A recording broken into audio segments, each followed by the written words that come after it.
이번 토크앤더시티 코너에서는 앞서서 저희가 다뤄드렸던 이 중동 전쟁에 대한 이슈를 조금 더 깊이 있게 진단해드리도록 하겠습니다. 오늘 함께해 주실 분은 인사이트K 배종찬 소장 함께합니다. 안녕하세요. 안녕하십니까? 이 전쟁 이슈가 계속 네. 불거지고 있어요. 잠시 끝날 것 같았는데 더 뉴스와 기사들이 쏟아지고 있거든요. 제가 오늘 출근하기 전까지만 보더라도 로이터에서 가자지구 남부 일시 휴전이다라고 기사가 났는데 또다시 아니다 부인되는 기사들도 계속 나오고 있거든요. 현재 상황부터 먼저 체크를 해봐야 될 것 같아요. 그렇죠. 굉장히 지금 이제 안개 상황입니다. 어떻게 될지 모르는 상황이고 우선적으로 지금 이스라엘 하마스 이 전쟁이 글로벌 정치나 경제에 어느 정도 위협적이냐. 어떤 분들은 그렇게 이야기합니다. 사실 그렇게 민감하게 반응할 필요 없다. 덤덤하다.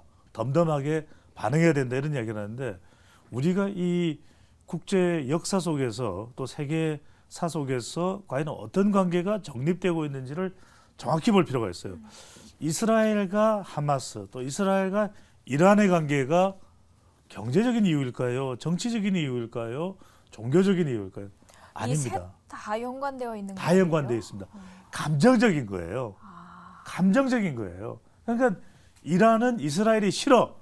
왜 싫으냐?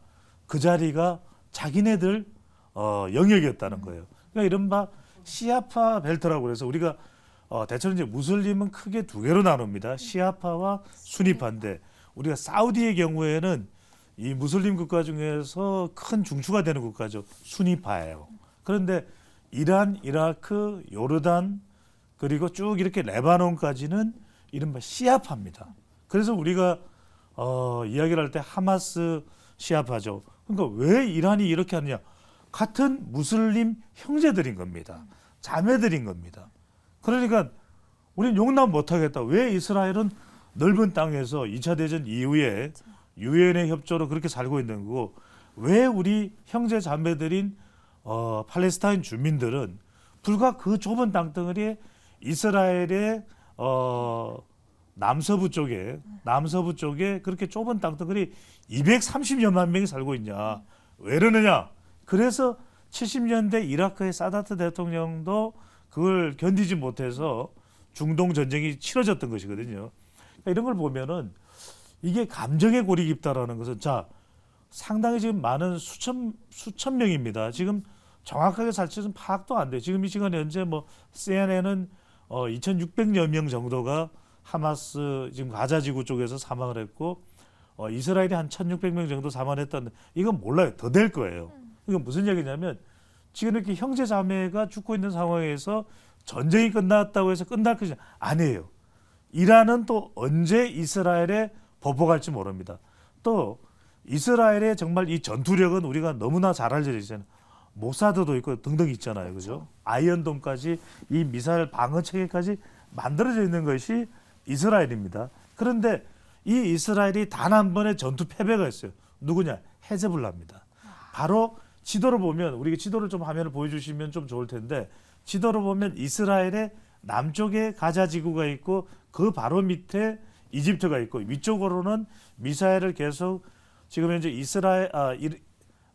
이란으로부터 지원을 받아서 헤즈볼라가 레바논에서 지금 이스라엘 북부 쪽으로 미사일을 쏴야됐다. 그러니까 사실은 지금 이스라엘은 북쪽 남쪽으로부터 다 공격을 받고 있는 상황이에요. 게다가 지금 조르단 그러니까 요르단도 자시하지 않겠다. 이슬람이에요. 무슬림 국가입니다. 이란도 지상군 공격 들어가면 우리 가만히 있지 않겠다. 이런 이야기를 하고 있는 것이고 지금 미국은 이 불난집에 정말 뛰어다니듯이 이쪽 저쪽을 다 뛰어다니고 있어요. 그래서 문제가 이제 지금 가자 지구 이스라엘의 그 남서부 쪽 기퉁이에 작은 땅덩어리 230여만 명의 팔레스타인 주민들이 살고 있는 그 국경선이 어디냐면 이집트예요. 지중해와 면하고 있죠. 근데 그 이집트에서 인도 물자들이 들어가줘야 돼요. 그게 어디냐면 라다 통로입니다. 근데 그게 봉쇄가 됐다가 토니 블링컨 미국 국무장관이 불이 났게 또 이집트로 가서 제발 좀 열어줘.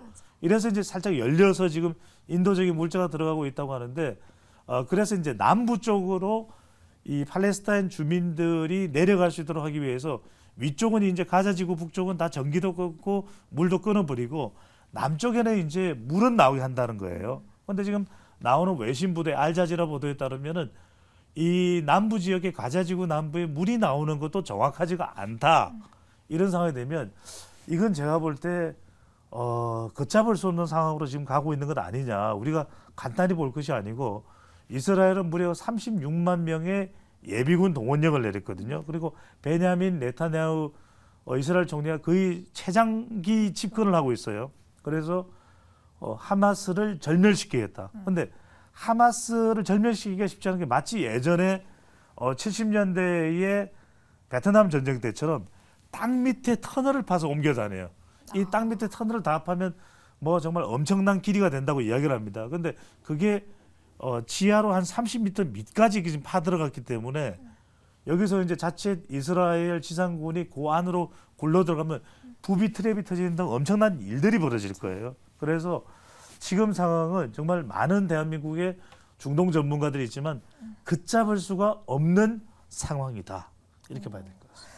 그럼 뭐 네타냐후 총리도 하마스를 절멸시킬 것이다라고 할 정도로 이야기를 강하게 하고 있는데 예. 확전에 대한 가능성을 그러면은 어떻게 보시는 겁니까? 그러니까 그 확전을 막기 위해서 지금 미국이 동분서주하고 있어요. 그러니까 지금 러시아는 우크라이나 전쟁으로 정신이 없기 때문에 이 전쟁에 신경 쓸 겨를 없는 거고 결국 이 지역에 영향력을 줄 수 있는 나라는 미국과 중국입니다. 왜냐하면 중국도 상당히 중동이랑 친해요. 사우디하고도 친하고. 그러니까 그래서 우리가 네옴시티 이야기를 할 때 이걸 여러분들이 투자자분들이 잘 아셔야 돼요. 네옴시티가 마치 우리가 빈살만 왕세자하고 이야기가 잘 돼서 끝난 걸로 생각하는데 그게 아니에요. 네옴시티에도 중국이 상당한 투자 또 투자를 요청받아서 들어갈 가능성이 높아요. 이 부분. 그만큼 이 중동의 영향력을 상당히 행사하고 있는 나라가 중국이다. 그렇다면 중국이 이란에도 중국이 요르단에도 중국이 등등 이런 영향력을 계속해서 중동 지역에 줄 수 있거든요. 그래서 실제로 지금 토니 블링컨 국무장관이 실제 이 왕이 외교부장에게 바로 또 전화를 합니다. 왕이 외교부장 좀 중국도 노력해 줘요. 이거 지금 큰일 나게 생겼어요. 이게 확전되면 안 되잖아요. 왜냐하면 바이든 대통령은 지금 죽을 상이에요. 왜 그러냐면은 내년에 미국 대선이 있는데 그나마 별 성과가 없는데 중동이 평화롭잖아. 이게 성과였는데 지금 전쟁이 나버렸단 말이에요. 이걸 빨리 조기에 어떻게든 일단락을 못 시키면 바이든 대통령이 상당히 내년에 위험할 수 있고 트럼프 전 대통령이 그 얘기 봐라. 내가 더 잘할 수 있다고 이야기하지 않느냐. 이스라엘에 대해서 강력히 지원을 많이 했던 사람이 바로 트럼프 전 대통령이에요. 트럼프 전 대통령의 이방카 딸인 이방카의 남편인 이 쿠슈너가 바로 유대인입니다. 그래서 사실상 이스라엘의 많은 조건을 다 들어줬었던 것이 트럼프 전 대통령이에요. 봐라.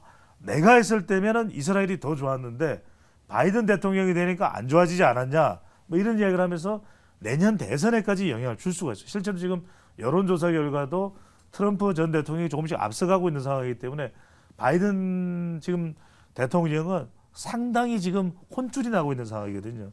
그래서 확전은 최대한 막으려고 하는데 모르겠어요. 저는 확전의 분수령은 이걸 보시면 됩니다. 지상군 작전 돌입했는데 이란이 어떻게 나오냐. 이 확전 여부의 공은 이란이 지고 있다. 근데 확전이 안 될 수도 있습니다. 그러면 이란이 뭐 이란은 어떻게 하겠어요? 이란은 미국에다가 요구를 하겠죠. 확전할래? 아니면은 우리 제재한 거 풀어줄래? 바이든이 또 골치가 아파져요. 그러면 제재한 거 이란 제재를 풀어주기 시작하면 이건 또 걷잡을 수가 없거든요. 그렇죠. 그래서 오히려 지금 이런 상황에서 이란도 뭔가 국제 정치에서 미국을 대상으로 해서 뭔가 챙길 것이 있다는 분석이 나오고 심지어는 이스라엘은 네타냐후 이 정권이 상당히 좀 불안했었어요. 맞아요. 그랬다 보니까 네타냐후 총리의 경우는 헌법도 상당히 강화하고 이러다 보니까 내부 불만이 생겨서 그래서 모사드에 구멍이 뚫렸다 이런 이야기도 나올 정도거든요. 그래서 지금 네타냐후도 전쟁 고 이러고 있는 상황에서 이걸 말릴 사람은 어쨌거나 저쨌거나 바이든 대통령인데 그러면 이란에 뭔가 요구 조건을 들어줘야 되는 거 아닌가 이런 상황도 전개되고 있는 것이죠. 뭐 중국 쪽에도 요청을 했다라고 이야기를 해주셨는데 중국 쪽에서는 어떤 스탠스를 보여주고 있나요 지금? 중국은 뭐냐면 중국은 마치 우리가 전략적인 이야기를 많이 할 때 꽃놀이패 있잖아요. 네. 뭔가 자기는 뛰어들지 않았는데 나중에 수익이 났을 때 나한테까지도 그 몫이 떨어지는 거예요. 제일 좋은 그러면 거예요. 지금 왕이 부장에게 이야기를 하면 아 그래 시진핑 주석에게 이야기 드릴게요. 이러면 적극적으로 중국은 나서겠어요. 그럴 이유가 없죠. 그렇죠. 중국이 뭔가 지금 상황에서 손해볼 상황은 아니기 때문에 오히려 이란과의 관계는 나쁘지 않고 계속해서 중국은 원유 공급을 받을 수 있으니까 중국은 그러면 그냥 이제 일종의 이 립 서비스로 아이 뭐 좀 신경 쓸게요 이러면서 나중에 해결되고 난 다음에 아 우리가 신경 썼잖아 우리 덕분이야 이러면서 중국의 이익을 노리는 그런 전략으로 가야 된다는 거죠. 중국은 그래도 꽤 괜찮은 입장에 놓여 있고 지금 나쁘지 않아요. 미국만 혼쭐이 나고 있는 상황입니다. 혼쭐이 나고 있습니다. 이 지정학적 불안이 커질수록 가장 걱정되는 게 아무래도 유가입니다. 유가가 또다시 인플레를 자극하는 거 아닌가라는 기사들이 나오고 있습니다. 촉발되는 요인이 되고 있는 것으로 보이고 있는데 어디까지 올라갈 거라고 보시나요? 글쎄 지금 이제 두 가지 해석이 나와요. 하나는 이제 앞서 우리 코너에서도 이제 뭐 이야기를 했듯이 또 월스트리트 일각에서는 그렇게까지 뭐 또 유럽 쪽에서의 분석은 그렇게까지 유가에 영향을 미치지는 않을 것이다. 미국이 그래서 지금 석유 생산량을 상당히 늘렸어요. 근데 이제 또 사우디도 조금 늘릴 조짐이 있어요. 근데 오펙 플러스로 가면은 러시아를 포함해서 뭐 아제르바이잔이나 이런 쪽에서는 그렇게 또 석유 생산량을 늘릴 생각은 없어. 왜냐하면 값이 좀 내려오면 자기들은 굳이 그럴 이유가 없잖아요.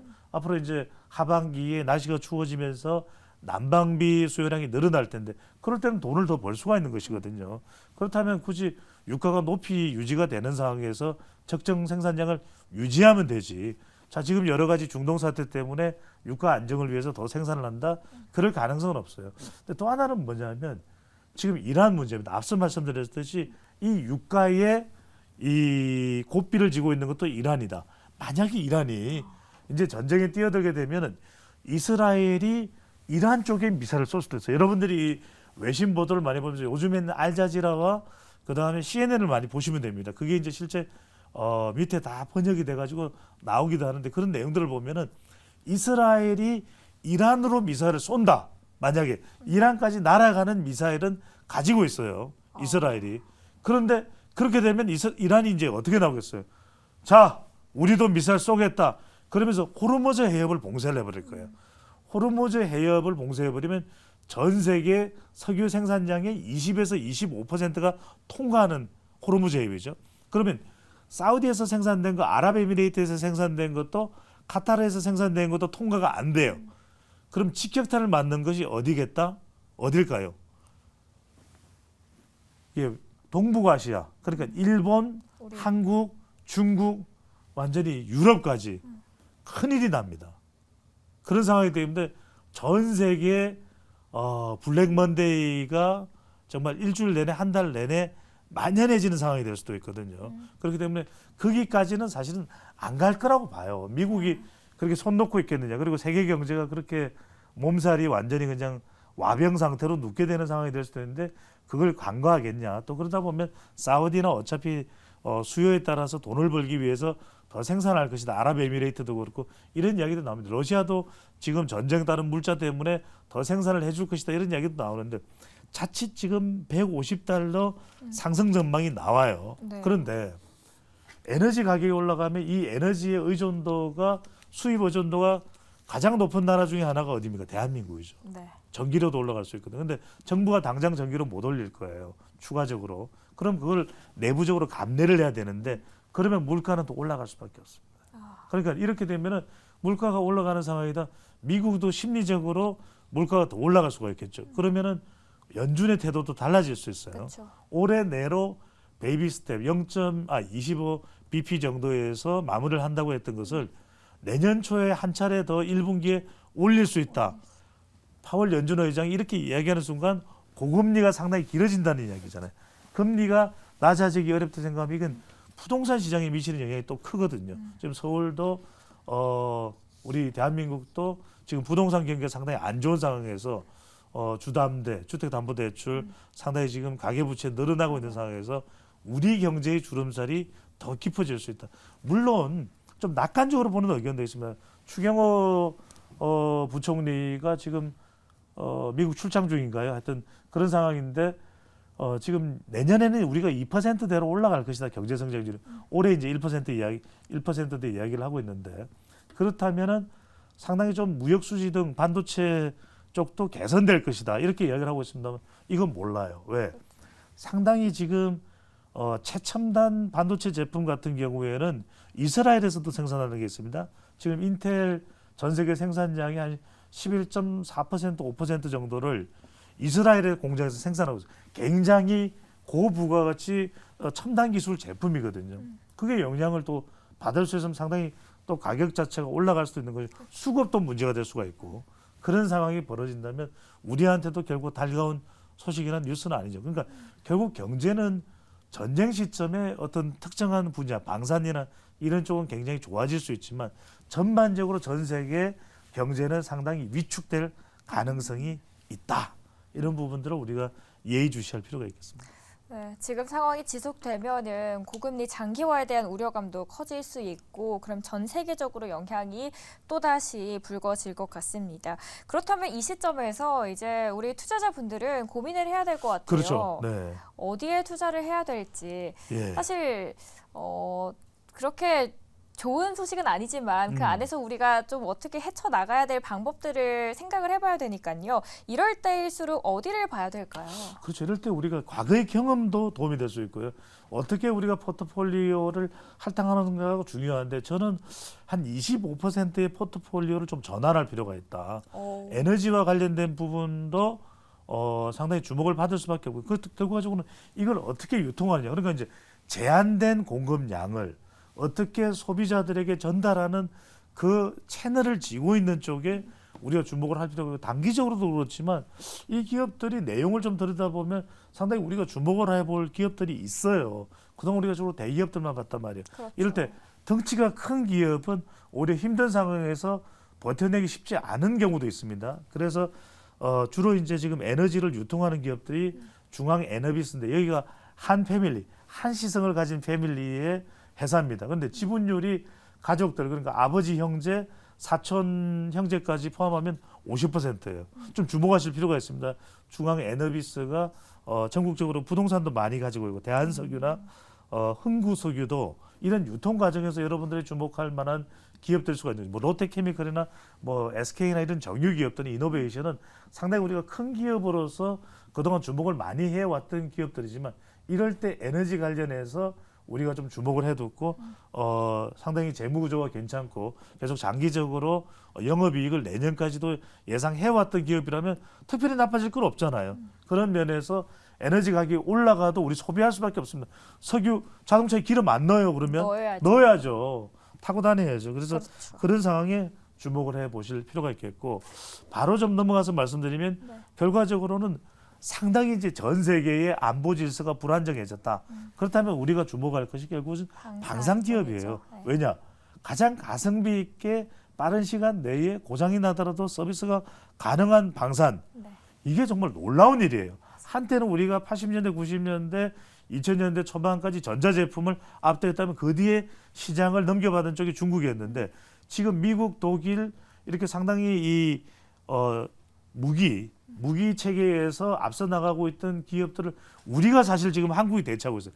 가성비가 가장 좋다 이런 이야기를 할 수밖에 없는데 그런 측면에서는 상당히 우리가 주목을 하실 필요가 있습니다. 왜냐하면 지금 국지전 양상 이제는 미국도 전 세계가 통제가 안 돼요. 러시아도 안 돼요. 러시아는 직접 지금 전쟁까지 하고 있잖아요. 중동 통제가 됩니까? 안 됩니다. 그렇기 때문에 미국도 상당히 내부적으로 전 세계에서 차지하는 경제 군사의 비중 자체가 여전히 높긴 하지만 미국 혼자서만 전 세계를 다 관리할 수 없다. 그렇다면 이 방산과 관련해서는 유도 무기 체계 관련, 미사일 유도입니다. 이런 부분 관련 그동안 우리가 하나 에어로스페이스나 현대로템이나 한국항공우주도 이야기 많은데 LIG 넥스원 잘 주목을 안 했어요. LIG 넥스원의 차트를 쭉 여러분들이 보실 기회가 있다면 상당히 우상향을 조금씩 해 나가고 있는 구조입니다. 이 부분도 주목을 해서 보실 필요가 있을 것 같고 또 하나는 또 총탄 포탄과 관련해서는 항상 제가 말씀드리잖아요. 정경련 지금 해장사 기업이 어디입니까? 풍산입니다. 풍산. 이 풍산의 류진 회장은 미국의 또 부시 대통령 간문과도 굉장히 밀접한 공화당 또 미국의 군산복합체와 밀접한 관련을 또 맺고 있습니다. 여기서도 여러분들이 좀 보실 필요가 있고 마지막 기업이 어디냐면 빅텍입니다. 빅텍이니까 큰 기업 빅텍이겠지 생각했는데 DIC입니다. 빅텍인데 2003년부터 만들어진 기업인데 아직까지 건실하게 계속 유지가 되고 기술력을 쌓았는데 여기서 뭘 내냐? 드론이 저공 비행에서 들어왔을 때 이게 레이더가 아니라 라이더 기술로 센서로 감지해서 공격할 수 있는 자체 기술을 보유하고 있어요. 그 다음에 서울시가 지금 오세훈 시장이 6만 5천 원 이 교통 패스잖아요. 여기 따릉이가 들어가죠.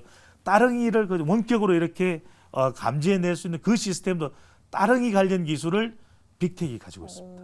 주목해 보실 필요가 있겠습니다. 굉장히 매력적인 기업들을 많이 소개를 해주셨습니다.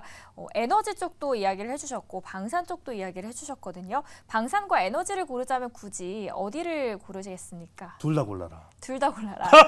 하나만 고르시겠으면요? 하나만 고른다면 네. 방산 쪽이겠죠. 방산 쪽이요. 방산 쪽에서도 가장 유망하게 보시는 쪽 있으실까요? 저는 좀 빅텍에 주목을 좀 하실 필요가 있고 그 다음에 풍산 순서대로 하자면 LIG 넥스원까지. 이렇게 순서까지 명확하게 말씀을 해주셨습니다. 항상 잠이 확 달아나게 하시는 시간을 만들어주시는 배종찬 소장님 이제 이만 보내드리도록 하겠습니다. 오늘 말씀 정말 재밌게 잘 들었습니다. 고맙습니다.